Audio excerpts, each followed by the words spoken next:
Bueno, ¿cómo les va? ¿Cómo andan? Este es otro capítulo de El Cambio, este ciclo de conversaciones. Decimos ciclo de entrevistas, pero son como charlas. Hoy nos visita el vicegobernador de la provincia, que sigue siendo el vicegobernador de la provincia, Néstor Pedro Brailar Pocar. Pedro, ¿cómo estás? ¿Qué tal? Buenas tardes, un gusto. Gracias por la invitación.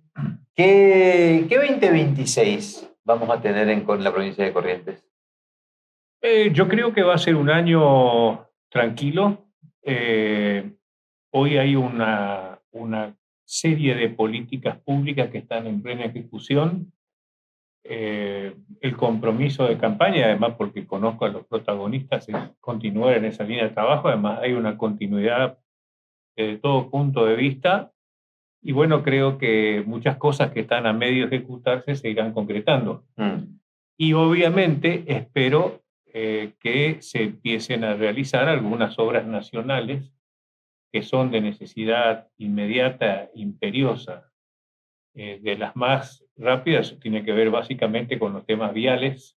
Sí, las rutas están abandonadas. Las rutas están sí porque no se está haciendo mantenimiento, ya lleva 2 años que no se ha hecho mantenimiento. Creo que estaban adjudicando los corredores de mesopotámicos, digamos, ruta 12, ruta 14 y creo que la 123. De todos modos, quedan algunas rutas sin mantenimiento, se siguen usando con la misma intensidad, entonces yo viajo mucho en auto. Sí. Inclusive cada tanto voy a Buenos Aires en vehículo, hace pocos días estuve, y realmente hay zonas que están... lo que pasa es que cuanto más deterioro se produce, más va a costar la recuperación. Y después, bueno, lo que tenemos acá en la puerta de la ciudad, que termine de una vez por todas. Por favor. Esta obra que estuvo parada todo el gobierno de Alberto Fernández, que nos movió una palada de tierra. Bueno, esas son las cosas más urgentes, pero después están va a ser un año de las definiciones macro. Ojalá que se concrete en realidades, en cuestiones concretas, el diálogo que se ha empezado a dar entre el gobierno nacional y los gobernadores. ¿Le crees a este Milei parece más edulcorado? Lo que pasa es que yo no tengo por qué dudar de su palabra, porque no lo conozco como para decir. Sí creo que si se quieren hacer cambios de fondo en algunas cuestiones con los que algunos estaremos de acuerdo y con otros a lo mejor no, se necesita mucho más que una simple mayoría parlamentaria. Se necesita consenso. Los grandes cambios se hacen en base al consenso, no solamente a una mayoría parlamentaria. Yo te traigo un ejemplo. Dale. Cuando Bill Clinton era presidente de Estados Unidos, su esposa, en el segundo mandato ya, impulsaba el tema de lo que fue el Medicare, digamos que era la asistencia médica para alrededor de 40 millones de personas que no tenían cobertura médica. En Estados Unidos eso es muy estricto. Es muy costoso también. Sí, además. Esto era con un aporte y un aporte del Estado. Bueno, Clinton preguntó en ese momento cuánto tiempo llevaba, cuántos años llevaría esa reforma. Le dijeron más o menos 5 o 6 años. Él calculó que podía no continuar un presidente de la misma gestión. Entonces consultó a los líderes opositores si estaban dispuestos a mantener esa reforma. Le dijeron que no. Entonces archivó la reforma. Recién después, 8 años después, la va a establecer Obama en su presidencia. No sé si fue exactamente el mismo o no, pero arrancó en su primera presidencia y hasta hoy sigue generando cada tanto debates. Entonces los cambios se requiere, vuelvo a decirlo una vez más, mucho más que una mayoría parlamentaria. Requieren consenso en la sociedad. Entonces, es una necesidad de ida y vuelta. ¿Cómo crees que fue finalmente en lo cualitativo el resultado de Provincias Unidas? Bueno, es una fuerza que empezó prácticamente 20 días antes de las elecciones. No se llegó a instalar como una opción nacional todavía, porque primero es muy pronto y segundo que no es una elección presidencial. De todos modos, creo que Provincia Unida va a tener una representación importante, tanto en el Senado como en la Cámara de Diputados. Creo que el diputado va a estar alrededor de 18. Sí. Y de las provincias donde Se presentó como tal, en algunas empató, en otras salió segunda, perdón, en otras salió tercero y en Corrientes ganó. Sí, además hay una constelación de 50 diputados que van a como equilibrar la balanza. Claro. Pero más o menos Fuerza Patria tiene 100, número redondo, ¿no? Milei ahora va a tener más o menos 100, y ahí hay un medio... Exactamente, exactamente. Yo por eso decía en la campaña que vamos a tener un congreso de tercios, es decir, un tercio un poco más el oficialismo, un tercio más o menos la oposición, y en el medio está eso que vos decís, de otro tercio que es el que va a inclinar la balanza. Pero vuelvo a decirte, la mayoría en el Congreso es fundamental para sacar una legislación determinada, pero se necesita mucho más que eso.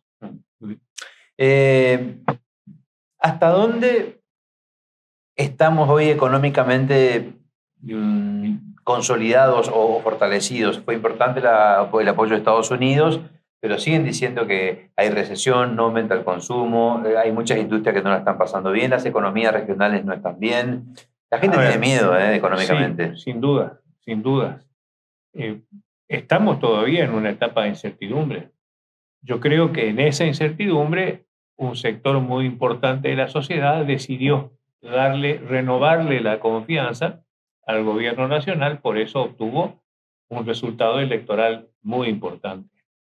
Pero sí, hay cosas que se van ordenando. Algunos decían también que al día siguiente de la elección el dólar ha sido a 1.800. Bueno, hasta ahora eso no ocurrió.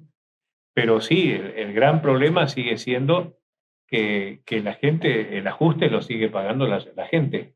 Y todavía faltan aumentos, actualizaciones de tarifas.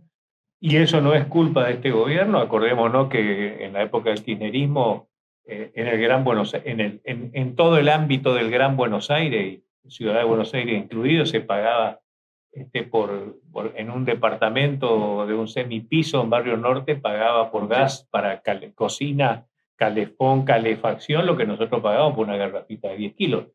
Y yo me acuerdo cuando en el gobierno de Macri se hizo una pequeña actualización. Yo conversaba con un señor que iba manejando un auto del Senado y me decía, no, le digo, ¿cuánto paga usted? ¿Cuánto pagaba usted? Tanto. ¿Y cuánto va a pagar ahora? Le digo, usted sigue pagando poquísimo. Sí, no, pero el cambio, qué sé yo, es decir, todavía falta terminar de actualizar las tarifas. Eso tiene una incidencia en todos los días de la gente, pero hay también algunas cifras de recuperación. Leí una estadística de que la construcción está teniendo un pequeño crecimiento, pero sostenido. Y bueno, después están aquellas actividades, básicamente las mineras y energéticas, que están empezando a vivir una buena etapa. Lo que hay que ver es cuánto de eso va a derramar en la ciudadanía. Hay provincias, yo le he escuchado decir, escuché inclusive en su momento en el Senado a senadores sanjuaninos decir que la minería en San Juan había cambiado un montón de cosas en positivo. Yo hace algunos meses estuve recorriendo en auto el noroeste argentino y pude ver enormes inversiones sobre todo el litio, también cobre, y ahora creo que un poco de oro. Entonces, ahora la pregunta es, ¿eso cuánto tiempo o en qué medida va a derramar, exacto, o impactar en positivo? Y Vaca Muerta está yendo bien aparentemente, ¿no? ¿Qué le decís al correntino, a la correntina? Porque vos seguís siendo el vicegobernador, sí, y en campaña se habló mucho de cómo está la economía de la provincia, y algunos opositores dicen que hay un déficit. ¿Cómo está la economía de Corrientes? No, ahí entró el presupuesto. Es prácticamente un presupuesto equilibrado, creo que tiene un déficit muy pequeño, un pedido de endeudamiento, según pude ver, que no incide, que hace 2 años que había autorización y no se usó, que para obras específicas, que también es un porcentaje mínimo. Yo creo que las finanzas están en orden, que puede haber deuda con proveedores, siempre hubo. Y siempre el que provee al Estado sabe que a veces las cuentas se actualizan más o a veces menos. Todo depende también de las emergencias y de las demandas que haya. No nos olvidemos que en esta provincia, en el país, y algunas veces y en la provincia, otras veces hemos vivido de emergencia en emergencia, porque primero el COVID, después el rebrote del COVID, después la sequía, los incendios. Y bueno, todo eso demandan gastos que también generan por ahí alguna, pero si la gente sigue abasteciendo porque en alguna medida se está cumpliendo. Ujú. ¿Qué interpretación haces del 52% del apoyo que obtuvieron? Yo creo que fue justamente eso. Nosotros asumimos un compromiso de demostrar lo que se estaba haciendo y pedirle a la ciudadanía la confianza, la renovación de la confianza para seguir haciendo esas cosas. Todo eso que está en marcha, que es mucho. Hoy hay políticas definidas. Hoy tenés una política de turismo, tenés una política de industria, tenés una política cultural. Hay un rumbo. Tenés una política de salud, están en marcha. En algunas falta una política educativa. Tenés una política de turismo, por ejemplo, estamos viviendo un cambio profundo. Una política ambiental que es un ejemplo, o por lo menos un referente mundial. Entonces, hay cuestiones que están más avanzadas que otras, pero la ciudadanía, y además, es lo que yo llamo siempre, no es un término que lo inventé yo, lo diseñó un politólogo norteamericano hace varios años, que es el apoyo difuso. A ver. El apoyo difuso es ese apoyo que está en el subconsciente. Es decir, vos no lo decís, pero internamente tenés la sensación de que las cosas están bien, aceptablemente bien. Entonces, sí, bueno, les renuevo la confianza. Eso es fundamental. La sociedad se inclina imperiosamente a los cambios cuando tiene la íntima convicción de que las cosas están mal o muy mal. En Corrientes, evidentemente, aparte el segundo le sacamos 30 puntos prácticamente, evidentemente hay un sector de la sociedad muy importante que dijo, bueno, las cosas están bien, vamos a renovar la confianza. Lo que es una responsabilidad muy grande, ¿no? Sin para dudas, nosotros. no, sin dudas. Digamos, uno a veces mira el presente con los ojos no teñidos del pasado, pero sí se apoya un poco en experiencias. Ahora tenemos un hermano que eligió a su hermano para ser el gobernador y uno dice, bueno, ¿cómo será el vínculo? Aparte, Gustavo Valdés también va a ser senador de la provincia. ¿Crees que hay algo ahí, hay un desafío para la alianza gobernante o Desafío hay siempre. ¿O aprendieron de lo que pasó en un pasado con Ricardo y Arturo? Digo? Desafío hay siempre. Yo confío en que va a haber una buena convivencia y todo se basa en que cada uno cumpla su rol de acuerdo a lo que... A mí me dicen muchas veces, ¿cómo siempre te llevaste bien cuando fuiste vicegobernador? Y por razón muy sencilla, yo cumplo la Constitución, más allá de los entendimientos personales que también influyen, pero la Constitución es sabia, cada uno tiene su papel. Cuando en el orden nacional se han producido conflictos entre presidente y vice, es porque se equivocaron los papeles. Sí, los roles están bien definidos. Absolutamente, absolutamente, absolutamente. La Constitución en eso, reitero, es sabia. Entonces, en tanto y en cuanto uno cumpla, ¿cómo se origina el conflicto del presidente Milei con la vicepresidente Villarruel? Vos sos periodista, sabés, sos un hombre informado. Se decía que la señora Villarruel se iba a ocupar de la seguridad, que son áreas del Ejecutivo. Cuando eso no se produjo, empiezan los primeros chispazos. Entonces, pero yo siempre digo, yo cumplo lo mío. ¿Cuál es mi función como vicegobernador? Soy el suplente del gobernador, transitorio o no. Soy el presidente del Senado, soy en Corrientes, además soy el presidente nato del Consejo para el crecimiento, el crecimiento económico y desarrollo social. Entonces, esas son mis funciones. Y actúo por delegación cuando el gobernador me encomienda algún tema que es propio del Ejecutivo, pero que me encomienda que me haga cargo de un tema. Te hago una consulta práctica. O sea, ¿el gabinete lo elige? El gabinete depende directamente del gobernador, como el gabinete nacional depende del presidente. ¿Te puede consultar? Porque te puede consultar y de hecho uno está siempre sugiriendo y aportando ideas y proyectos y acompañando en todo lo que puede. Y cuando estoy a cargo, sí. Cuando estoy a cargo, sí, ejerzo las atribuciones que corresponden. Que me ha tocado muchas veces estar a cargo del gobierno, porque bueno, ahora el gobernador va a viajar, está viajando a la India, entonces, bueno, yo quedo a cargo y ejerzo mi función con todas las potestades que correspondan. ¿Qué concepto tenés de Juan Pablo Valdés? Mira, es un hombre joven con mucha experiencia porque ha demostrado ser un muy buen intendente de un municipio que no es cualquier cosa, que no es cualquier municipio. ¿Por qué? Porque está ubicado primero en una zona estratégica muy importante. Está sobre el río Paraná en una zona fronteriza con Paraguay, lo que eso ya te da experiencia de relaciones internacionales. Está ubicada en la zona directamente involucrada con la mayor represa hidroeléctrica del país, de uno de los más grandes del mundo. Y además está en un municipio que está llevando adelante un proyecto de desarrollo estratégico que pasa por la construcción del puerto, que ya se ha hecho, pero que demanda también, y se está trabajando en eso, proyectos ferrocarril, y convertir a toda esa zona no solamente en algo para sacar la producción del nordeste de la provincia, sino de Misiones, de Paraguay y toda la zona de influencia. Y además es una comunidad que ha vivido el cambio, en eso es única en Corrientes, porque los años de construcción de la represa hizo que mucha gente venga a trabajar a Ituzaingó. Mucha gente se fue, pero otra gente se quedó. Entonces es una comunidad muy particular en su conformación. Hay gente que vino a trabajar en la represa y se quedó.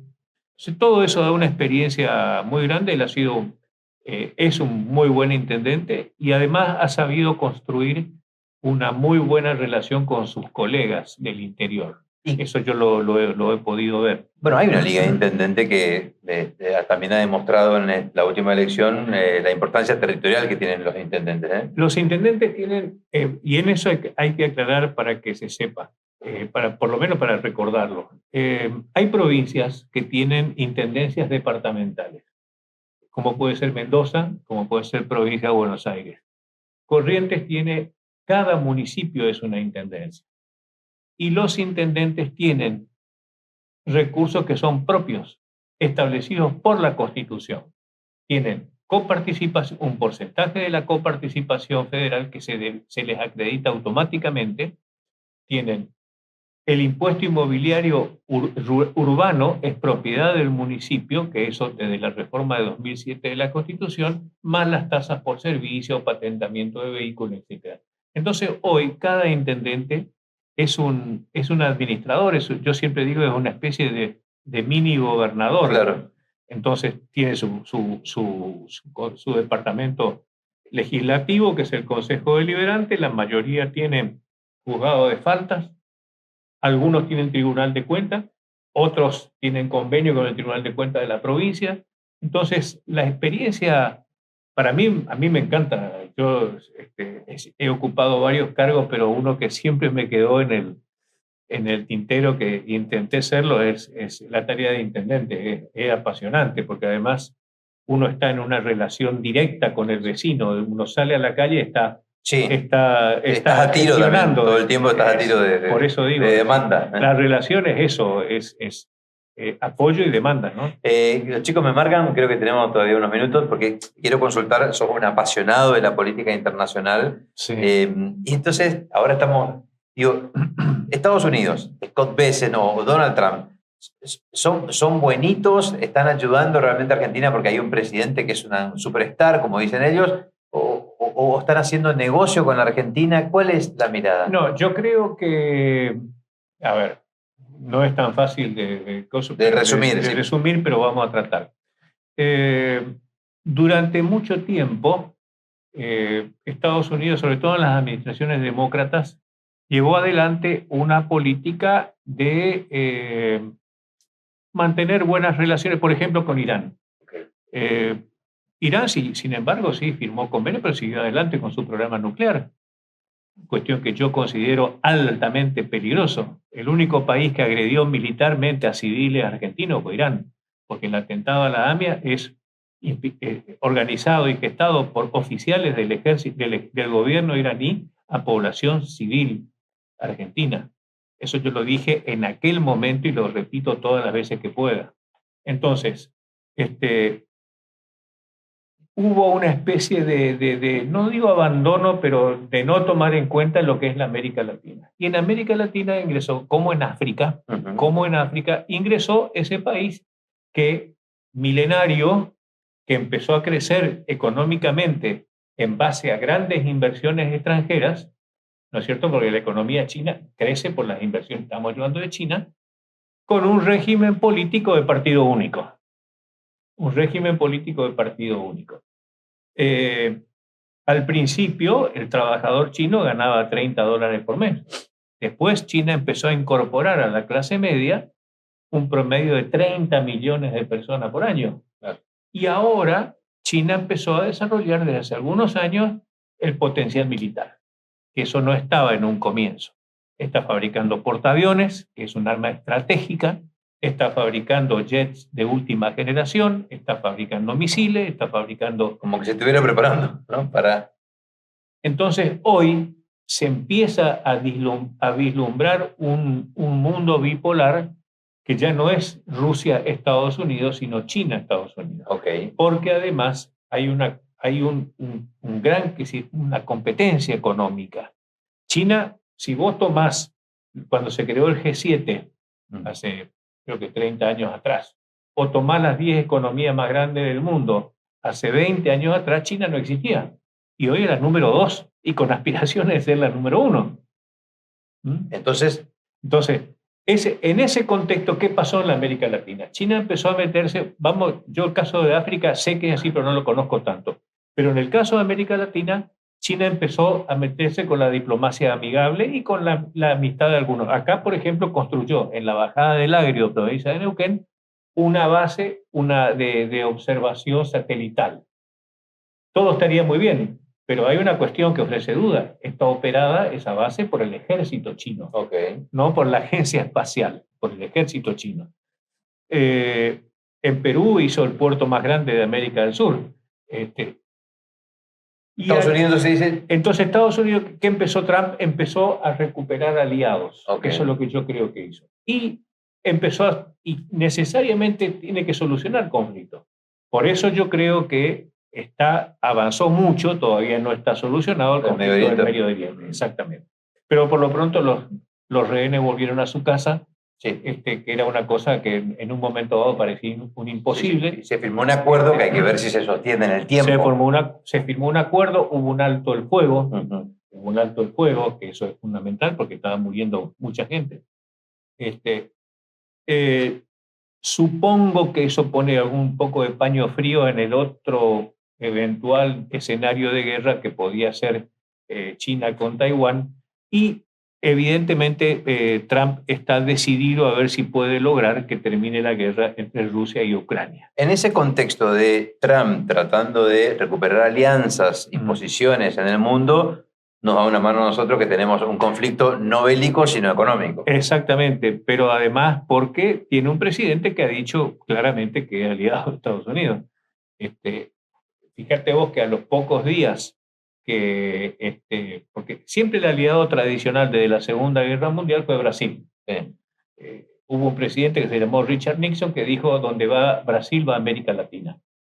¿Qué pasó? Brasil un poco empezó a alejarse ni bien hubo ese anuncio de apoyo a la Argentina, hubo una reunión entre Lula y Lula salió a decir que fue muy positiva.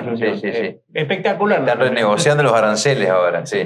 Entonces, y fíjate una cosa que ocurrió en la Argentina, que es un ejemplo, yo por lo menos lo sigo mucho el tema.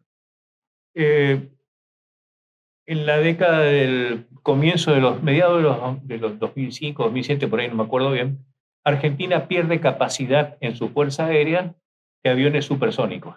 Es decir, los aviones que teníamos, los Mirage y los Dagger israelíes, se vencieron en su uso, no se podían volar más. Entonces se empieza a perder la capacidad del piloto. El piloto que tiene que volar a Mach 2, a 2.000 kilómetros, 2.500, tiene que ser un tipo demasiado preparado. Empezamos a tener varios años de no tener pilotos, gente porque no teníamos aviones. Claro. Entonces, en el gobierno de Macri se decide comprar un avión coreano, supersónico, yo estaba en la Comisión de Defensa del Senado, se le pregunto a un oficial de la Fuerza Aérea qué tal es este avión. Y me dice, mira, no es el F-16, no es el Gripen, que es sueco, pero nosotros lo vamos a hacer andar. Y necesitamos, porque la Fuerza Argentina tiene una inteligencia que es fuera de lo común y un ingenio. Sí, sí, sí. Solo lo vamos a hacer andar. Cuando ya estaba cerrada la compra, cayó porque Inglaterra le puso bolilla negra, porque el sistema de eyección de ese avión era fabricado por los ingleses. Y Inglaterra se reserva el derecho, donde hay componentes ingleses, de poner bolilla negra. Entonces, bueno, Argentina se queda sin, se empieza a negociar de nuevo y los chinos le ofrecen a la Argentina un jet de última generación fabricado entre China y Pakistán. Y le ofrecen, creo que eran 25 aviones, una cosa así, con los repuestos, con garantía, Serbia, armamento, todo lo que vos se te ocurra. Todo lo chiche. Y se empezó a conversar hasta que Estados Unidos dice, no, no, pará. No es que le preocupaba que nosotros compremos 25 aviones, le preocupaba que China se meta en un tema tan sensible como es el tema armamento. Y ahí viene la autorización para comprar los F-16, que eran de la Fuerza Aérea Dinamarquesa, de segunda mano, pero para mí es posiblemente el avión más probado en este momento de calidad, y tiene todavía muchas horas de vuelo por delante, es decir, es un segunda mano, pero con mucha... Y bueno, y se ha empezado de nuevo a capacitar a los pilotos, ahora creo que los primeros días de diciembre llega, pero esa para mí es una muestra de cómo Estados Unidos dice, no, pará, vamos a ir recuperando terreno. Mira, yo fui, con esto termino, no quiero cansar, yo fui presidente durante 4 años, cuando fui senador, de la Comisión de Seguridad y Lucha contra el Narcotráfico del Parlamento Latinoamericano. El Parlamento Latinoamericano, así como tenés el Parlatino, tenés el Parlatino, tenés el Parlasur, es el único que tiene sede propia, una sede propia en Panamá. En Panamá. Es un edificio, el salón principal es como el de Naciones Unidas, mucho más chico. ¿Quién pagó ese edificio? El gobierno chino. Y cuando yo le hice un informe al canciller argentino, le dije, mire, yo veo una enorme presencia, está bien, si están de acuerdo, está perfecto. Pero yo creo que toda esa sumatoria de cosas hizo que Trump ahora empiece a recuperar terreno. Claro, porque evidentemente que tiene un competidor muy fuerte que está metido en todos lados. Y por supuesto, a mí me alarmó y me alarma cuando empezaron a sonar los tambores de guerra en el mundo. En ese momento, estamos hablando de hace 8 meses atrás, teníamos 2 focos calientes de conflicto, que eran Rusia, Ucrania, uno Rusia y Ucrania, el otro en el Medio Oriente, y uno potencial que era China, Taiwán. Y ahora es como que se está aplacando un poco la cosa. Ojalá, porque lo peor que nos podría pasar es ir a una guerra, sobre todo cuando ayer veía una estadística de en la época de la Guerra Fría, que fue hasta la década del 90, el club nuclear era el más exclusivo del mundo, solamente 5 países tenían. Estados Unidos, la Unión Soviética, China, Inglaterra, Gran Bretaña y Francia. Ahora hay creo que alrededor de 10 o 12 países, porque a estos 5 se le agregó la India, se le agregó Pakistán, se agregó Corea del Norte, se agregó Israel, por lo menos esa es la estadística que yo veía ayer, se agregó, no me acuerdo cuál más. Entonces, cuando se tiene un arsenal nuclear de esa, aparte estamos hablando que Estados Unidos tiene 2.500 ojivas, sí. Rusia 2.000, China 800, una locura. Es peligroso. Ojalá que esta política de apaciguamiento funcione. Pedro, gracias. No, gracias a vos por la invitación. Gracias a todos ustedes. Seguimos con más conversaciones en El Cambio.